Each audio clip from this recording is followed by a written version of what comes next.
Salam saudara. Bagaimana kabar saudara hari ini? Abuna berdoa semua baik. Amin. Semua baik. Ini adalah saat-saat di mana kita bergantung dan berpegangan pada Tuhan erat-erat. Hari ini kita akan memperingati kebangkitan Tuhan Yesus. Dan saya mengajak kita membuka Alkitab di dalam kitab Roma. Pasal 6 ayat 1 sampai ayat yang kelima. Kita akan baca bersama-sama. Dan nanti secara khusus kita akan mempelajari apa yang menjadi pesan Tuhan buat kita di dalam ayat yang kelima. Roma pasal yang ke-6 ayat 1 sampai dengan ayat yang kelima. Jika demikian, apakah yang hendak kita katakan? Bolehkah kita bertekun dalam dosa supaya semakin bertambah kasih karunia itu? Sekali-kali tidak. Bukankah kita telah mati bagi dosa? Bagaimanakah kita dapat hidup di dalamnya? Atau tidak tahukah kamu bahwa kita semua yang telah dibaptis dalam Kristus telah dibaptis dalam kematiannya? Dengan demikian kita telah dikuburkan bersama-sama dengan Dia oleh baptisan dalam kematian, supaya sama seperti Kristus telah dibangkitkan dari antara orang mati oleh kemuliaan Bapa, demikian juga kita akan hidup dalam hidup yang baru. Coba lihat itu. Demikian juga kita akan hidup dalam apa saudara? Dalam hidup yang baru. Lihat ayat yang kelima. Sebab jika kita telah menjadi satu dengan apa yang sama dengan kematiannya, kita juga akan menjadi satu dengan apa yang sama dengan kebangkitannya. Amin. Sekali lagi kita baca bersama-sama Roma pasal 6 ayat yang kelima. Sebab jika kita telah menjadi satu dengan apa yang sama dengan kematiannya, kita juga akan menjadi satu dengan apa yang sama dengan kebangkitannya. Betapa indahnya Rasul Paulus menggunakan kalimat ini, karena sebetulnya dia hendak berkata kepada kita bahwa Anda dan saya sebagai orang Kristen sangat beruntung. Sebagai anak Tuhan, kita adalah orang-orang yang beruntung. Kenapa? Karena kita tidak perlu menjalani penderitaan melalui salib seperti yang dialami oleh Kristus. Kita tidak harus disidang, difitnah, dipukuli, disiksa, menderita, mati secara menderita. Tahu kenapa tentara Romawi menghukum orang dengan salib? Karena itu memberikan efek jera bagi orang-orang yang menyaksikan hukuman itu, supaya mereka tidak berontak dan tidak melakukan pelanggaran hukum. Sebab kematian lewat salib adalah kematian yang sangat menyakitkan. Mati pelan-pelan dalam kesakitan yang intensitasnya makin tinggi. Saudara, kita tidak lagi mengalami itu. Maksud saya, Tuhan sudah mewakili kita atas semua itu. Betapa beruntungnya saudara dan saya. Kenapa? Karena Rasul Paulus berkata, sebab jika kita telah menjadi satu dengan apa yang sama dengan kematiannya. Artinya, saudara, Yesus melakukan dan melalui jalan penderitaan di atas kayu salib itu sebenarnya mewakili saudara dan saya.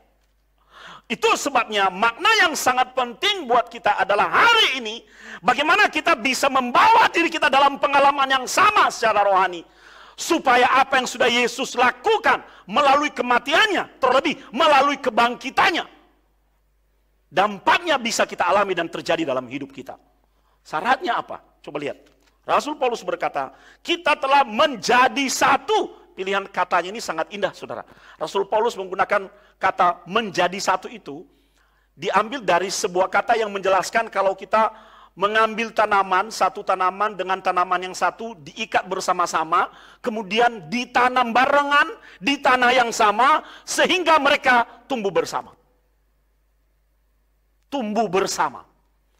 Jadi bicara mengenai kesatuan. Makanya orang yang percaya kepada Tuhan, walaupun dia tidak turut disalibkan, tapi dia bisa menjadi bagian dari penyaliban itu. Karena dia menjadi satu. Seperti tanaman yang digabung untuk tumbuh bersama di tanah yang sama dan tidak bisa terpisahkan lagi. Jadi sesungguhnya kita orang yang beruntung. Coba lihat, kita menjadi satu dengan apa? Dengan apa yang sama dengan kematiannya. Dengan iman percaya kita kepada Kristus, kita tidak harus melalui penderitaan salib, tapi kita bisa dikatakan sudah mengalami penderitaan salib itu. Karena kita menjadi satu. Dan lihat yang berikutnya kalimat ini. Kita juga akan menjadi satu dengan apa yang sama dengan kebangkitannya. Rasul Paulus menggunakan kata kebangkitan di situ dari kata Yunani anastasis. Atau anastasis itu saudara, seperti orang sedang tidur, kemudian bangkit. Dia berdiri, tidak tidur lagi. Seperti orang yang sedang duduk, kemudian dia bangkit dan beranjak dari posisinya yang lama. Di situ makanya juga digambarkan seperti orang mati, kemudian hidup lagi. Hidup, kemudian mati, dibangkitkan lagi. Untuk sesuatu tujuan tertentu. Maka refleksinya buat kita. Ketika kita menjadi satu dengan kematian dan kebangkitan Kristus, dampak dari kematian dan kebangkitan itu juga berlangsung dan terjadi dalam hidup kita. Mati dalam hal apa sih saudara? Ini tidak bicara mati secara daging, artinya mati, selesai, khalas. Tidak. Rasul Paulus mengingatkan kita bahwa salib itu membawa kita dalam pengalaman kematian manusia lama. Makanya kalau Anda melanjutkan membaca dalam ayat yang ke-6, karena kita tahu bahwa manusia lama kita telah turut disalibkan. Jadi yang disalibkan adalah manusia lama saudara. Manusia lama itu yang seperti apa? Yang usang, yang sudah harus ditinggalkan. Manusia lama itu sifatnya tidak baik. Kedagingan, dosa, segala hal yang buruk yang ada di dalam dirimu. Itu manusia lama. Jadi kalau Anda mengaku sudah percaya Kristus, tapi sifat-sifat lama yang bersifat kedagingan, dosa itu masih ada di dalam dirimu, Anda belum benar-benar seperti Rasul Paulus katakan, menjadi satu dengan kematian. Memang tidak gampang untuk menyalibkan daging ini, saudara. Di saat kita berkeinginan untuk menyalibkannya, daging menuntut dengan sangat kuat. Tidak gampang. Tapi itu adalah keputusan yang harus kita jalani. Yang harus kita ambil. Supaya kita mengalami apa yang disebut dengan kemerdekaan. Karena kita tahu, ayat yang ke-6, bahwa manusia lama kita telah turut disalibkan. Supaya tubuh dosa kita hilang kuasanya. Karena orang di dalam manusia lama itu dikuasai oleh dosa. Kalau dikatakan dikuasai oleh dosa, maka dosa yang mengatur segala kehendaknya. Sehingga segala perbuatan dan kecenderungannya adalah berbuat dosa. Tidak ada cara lain untuk melawan ini selain menyalibkannya. Lihat ayat yang ke-7. Sebab siapa yang telah mati, ia telah bebas dari dosa. Nah, saudara, coba lihat implikasinya. Melalui salib itu, sebenarnya Tuhan sudah menolong kita, membantu kita, meringankan penderitaan kita untuk bisa bebas dan merdeka dari dosa, supaya kita tidak lagi mengalami penderitaan dan kehilangan kemerdekaan karena dosa. Kenapa? Karena dosa akan membuat Anda seperti orang yang ditawan. Atau orang yang ditawan di situ digambarkan seperti terhukum dengan tangan dan kaki yang diikat dengan rantai. Jadi tidak ada gunanya kebangkitan Tuhan yang kita peringati hari ini kesekian kalinya dalam hidup kita dengan tetap membawa rantai di tangan dan kaki. Kenapa? Karena ada sifat-sifat dosa di dalam diri kita masih belum kita salibkan. Belum mengalami kemerdekaan dan kemenangan melalui kebangkitan Kristus. Lihat ayat yang ke-8. Jadi jika kita telah mati dengan Kristus, kita percaya bahwa kita akan hidup juga dengan Dia. Nah, ini saudara, semacam deklarasi. Rasul Paulus berkata, Anda tidak akan pernah bisa hidup sebelum Anda mati. Terlebih dahulu. Ketika Anda mati dalam kedagingan, dalam sifat-sifat dosa, yang diproyeksikan melalui kematian Kristus di atas kayu salib. Maka proses selanjutnya buat kita adalah mengalami kemerdekaan. Yaitu apa, saudara? Yaitu kita akan hidup dan bangkit seperti yang Kristus alami. Makanya tadi di situ Rasul Paulus menggunakan kata anastasis. Dosa akan membuat kita mati. Dosa akan membuat kita duduk, tidak mampu bergerak dan tidak mampu berdiri. Tapi kebangkitan Kristus akan membuat kita rise up, bangkit lagi, bersemangat lagi. Dalam kondisi yang jauh lebih baik dibanding kondisi sebelumnya. Kalau sebelumnya tangan kita sudah terikat dan kehilangan kemerdekaan. Setelah kita dibangkitkan, kita menjadi orang-orang yang merdeka di dalam Kristus. Saya ulangi baca kepada saudara ayat 8. Jadi jika kita telah mati dengan Kristus, kita percaya bahwa kita akan hidup juga dengan Dia. Luar biasa ya. Kristus yang mati, kita yang dapat berkatnya. Kristus yang bangkit dari kematian, kita juga yang dapat berkatnya. Jadi sangat keterlaluan kalau kita tidak mendapat berkat dari apa yang sudah Kristus alami. Karena kita sesungguhnya orang yang sudah percaya pada Kristus, dan Kristus melakukan itu untuk saudara dan saya, untuk kita. Lah kita yang diwakili tidak merasa apa-apa, betapa ironisnya seorang percaya yang demikian. Ayat 9. Karena kita tahu bahwa Kristus sesudah ia bangkit dari antara orang mati, tidak mati lagi, maut tidak berkuasa lagi atas dia.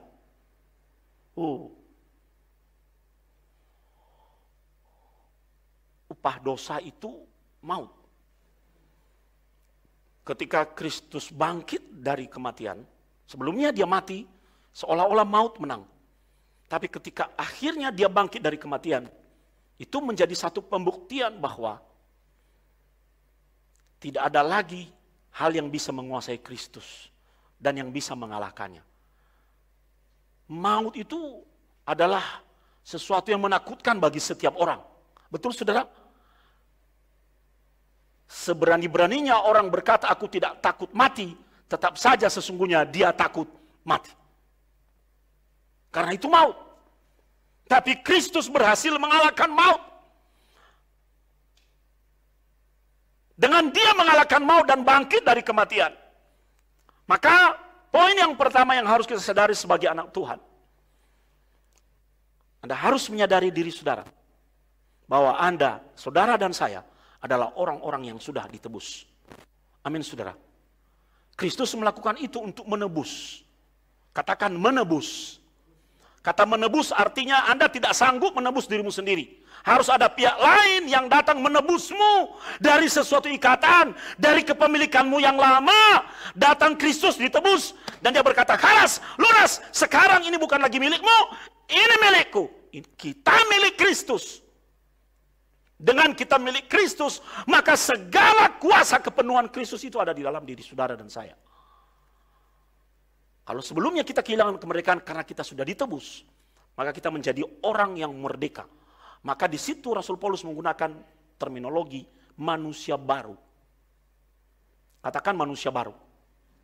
Jadi bukan diciptakan baru lagi, tidak. Maksudnya misalnya ada barang hancur yang lama lewat, hancur lebur lalu diciptakan yang baru yang mirip yang sama. Tidak. Ini manusia baru yang dimaksudkan di sini adalah pembaharuan. Dibaharui. Tetap kita adalah kita, tapi hal-hal yang lama di dalam diri kita yang bersifat dosa itu ditanggalkan. Mati. Tidak lagi memiliki kuasa untuk mengendalikan hidup saudara dan saya. Dan kita menjadi milik Kristus sepenuhnya, di mana pengendali di dalam hidup saudara dan saya, pengendali dalam pikiran, dalam hati kita adalah Kristus. Orang kalau sudah menjadi manusia baru itu orientasinya berubah. Sebelumnya sebagai manusia lama dia orientasinya ke sana, sekarang dengan menjadi manusia baru berbalik arah. Sifat-sifat baru ada di dalam dirinya, kekuatan baru ada di dalam dirinya, caranya terhubung dengan Tuhan berbeda, caranya terhubung dengan sesama tidak pernah sama lagi. Caranya menghadapi masalah tidak pernah sama lagi. Kenapa? Karena dia punya Kristus. Yang apa? Yang membawanya pada kemenangan. Buktinya apa? Yesus bangkit. Dan kuasa kemenangan itu bukan hanya milik Tuhan, tapi juga milik saudara dan saya. Haleluya. Jadi kalau saudara tidak mengalami kuasa kemenangan itu, bukan Kristus yang salah. Ada apa dengan dirimu? Anda masih takut? Anda masih khawatir? Maka kita perlu melekat kepada Kristus itu supaya kemenangan itu juga menjadi kemenangan kita. Karena kuasa kebangkitannya adalah milik kita. Maka segala konsekuensi yang mengikuti kebangkitan itu juga menjadi bagian saudara dan saya. Jadi Yesus bangkit untuk memberitahu saudara dan saya. Pertama, bahwa Anda orang-orang yang sudah ditebus. Kalau sudah ditebus, berarti Anda bukan lagi milik dirimu sendiri. Bukan lagi milik dosa, tapi milik Kristus. Segala sesuatu yang menjadi milik Kristus akan dijaga oleh Kristus. Akan dipelihara, akan dilindungi, akan diproteksi oleh Tuhan sendiri. Anda milik Tuhan. Makanya ada kalau orang-orang Israel itu berdoa, saudara, mereka meletakkan semacam topi di atas kepala mereka, namanya kipah. Supaya mereka sadar ada sesuatu di atas kepala mereka. Itu secara harafiahnya. Tapi secara non-harafiah, supaya apa yang harafiah ini menjelaskan yang non-harafiah, bahwa ada kuasa Tuhan yang menyertai mereka dimanapun mereka pergi. Itu ciri milik Kristus. Dimanapun Anda pergi, ada kuasa di atas kepalamu yang mengikutimu dan menyertaimu. Dan memberkati apa yang engkau lakukan.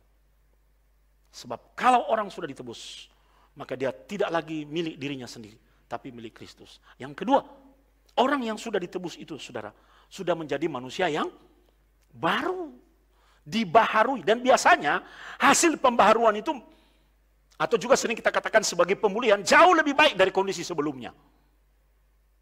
Sebelumnya misalnya kita takut, sekarang kita jadi lebih berani dan berani, tidak lagi takut. Sebelumnya khawatir, kita tidak lagi penuh kekhawatiran, tapi meletakkan pengharapan kepada Tuhan. Cara pandang kita berbeda. Misalnya, saudara, saya beri contoh kepada saudara. Ini, lihat air ini, saudara, lihat air ini berisi separuh. Anda lihatnya apa? Oh, air separuh. Mari kita ubah cara pandang kita. Jangan lihat air yang berisi separuh, tapi lihat yang masih kosongnya berapa? Separuh. Cara pandangnya berbeda. Anda melihat seseorang memiliki banyak kelemahan, memiliki banyak kekurangan. Jangan cuma lihat kelemahan dan kekurangannya. Lihat hal-hal positif yang ada di dalam dirinya. Anak Tuhan itu, saudara, ketika dia menjadi manusia baru, banyak hal-hal yang dirombak dalam pikirannya. Seperti situasi sekarang ini yang sedang kita alami. Jangan lihat cuma masalah wabah, penyakit. Lihat bahwa sampai dengan hari ini Anda tetap dipelihara oleh Tuhan. Amin. Mari mulai isi pikiranmu dengan hal-hal yang baik. Stoplah, kita semua sudah jadi pakar wabah hari-hari ini. Coba buka WA, semua kita teruskan WA, nasihat ahli, ucapan-ucapan yang lain, dan segala macam statement. Kita semua sudah tahu. Tapi sadarkah saudara, ketika itu semua diinjeksikan di dalam pikiranmu, akan membuat engkau menjadi orang-orang yang takut dan kehilangan kemerdekaan. Miliki kemerdekaan dalam pikiran. Bangun kondisi imanmu dengan tetap berakar kepada Tuhan. Itu ciri manusia baru. Ingat lagu, walau 1000 rebah di sisiku, kau tetaplah Allah. Siapa?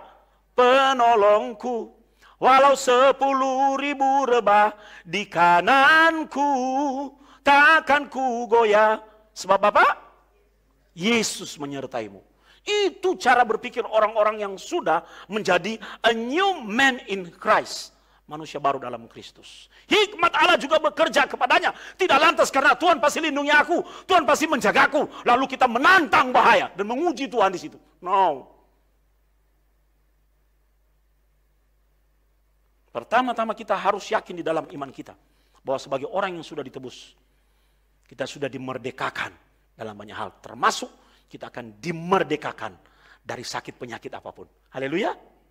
Tuhan akan menjadi penjamin kita. Dan orang yang sudah ditebus, saudara. Saya minta pemain musik maju ke depan. Orang yang sudah ditebus, ini luar biasa, adalah orang yang memiliki pengharapan. Katakan bersama-sama dengan Abuna, pengharapan. Pengharapan. Ketika manusia lama kita masih berkuasa atas diri kita, sesungguhnya saya mau beritahu kepada saudara bahwa kita adalah orang-orang yang tidak berpengharapan sama sekali. Kenapa? Kita sudah tahu arah kaki kita itu melangkah kemana. Tujuan akhir kita itu kita sudah tahu. Kan dosa. Tapi orang di dalam Kristus, ketika dia sudah ditebus, Tuhan hadir memberikan pengharapan. Menggeser ketakutan. Ketika Yesus bangkit dari kubur, yang berita pertama tentang kebangkitan itu tidak adanya tubuh Yesus atau pintu kurbu yang terbuka itu datang dari Maria Magdalena. Dia tidak berani masuk ke dalam, dia lari pulang kembali memberitahu kepada murid-murid. Ada 2 orang murid, yaitu 1 orang murid dan Petrus. Murid itu mendahului masuk ke dalam dan Petrus juga baru masuk ke dalam. Sementara Maria Magdalena menunggu dari pintu. Dia sedih, dia melongo. Di mana Tuhan? Dia seperti kehilangan sesuatu. Sudah kehilangan Tuhan, dia bangun pagi-pagi untuk membalsem dan mengurapi mayat Tuhan Yesus. Dan mayat itu tidak ada di tempatnya. Semua bercampur jadi satu. Dia khawatir. Tapi dia mengalami perjumpaan dengan Tuhan di sana. Dia mengalami perjumpaan dengan Tuhan. Tuhan hadir memberitahu kepadanya bahwa dia sudah bangkit. Kebangkitan Tuhan itu seperti matahari yang muncul dari timur. Wow, udah pagi. Penjaga malam berkata, tugasku selesai. Itu bicara tentang harapan, saudara. Sebab Yesus bangkit bicara tentang harapan. Dan harapan itu bicara tentang kehidupan. Anda hidup. Manusia lamamu khawatir terhadap hari esok. Tapi manusia baru yang sudah ditebus oleh Tuhan punya harapan bahwa keadaan akan menjadi baik. Amin. Bahwa besok akan kita song-song dengan situasi yang jauh lebih baik. Kenapa? Karena kebangkitan Yesus bicara tentang Yesus yang hidup.